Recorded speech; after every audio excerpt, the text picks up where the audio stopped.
जय श्री सीताराम जी महाराज की जय। केशव कही न जाई का कहिए। गोस्वामी तुलसीदास जी का ये पद विनय पत्रिका से है।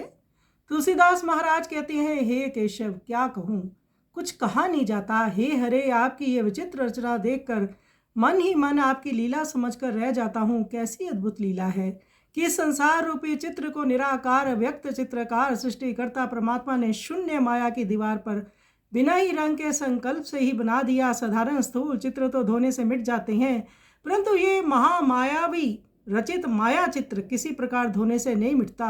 साधारण चित्र जड़ है, उसे मृत्यु का डर नहीं लगता, परंतु इसको मरण का भय बना हुआ है। साधारण चित्र देखने से सुख मिलता है, परंतु इस संसार रूपी भयानक चित्र की ओर देखने से दुख होता है। सूर्य की किरणों में भ्रम से जो जल दिखाई देता है, उस जल में एक भयानक मगर रहता है।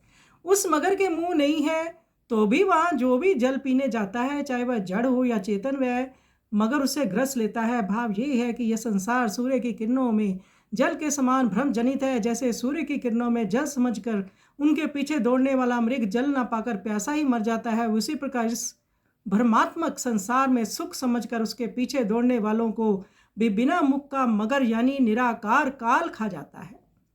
इस संसार को कोई सत्य कहता है, कोई मिथ्या बतलाता है और कोई सत्य मिथ्या से मिला हुआ मानता है। तुलसीदास के मत से ये तीनों ही भ्रम है।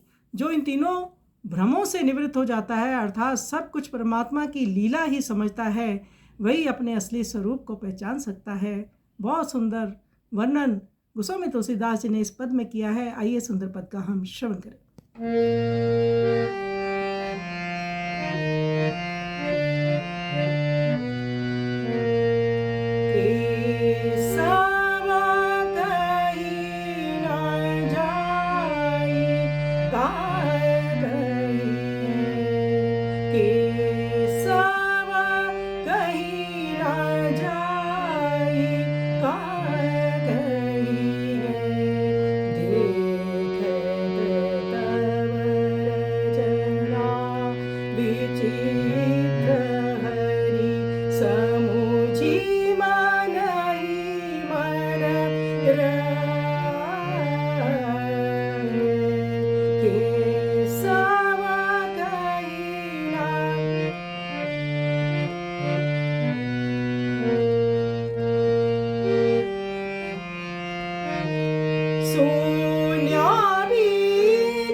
केशव कहीं ना जाएगा कहीं है, जाएगा कहीं है, जाएगा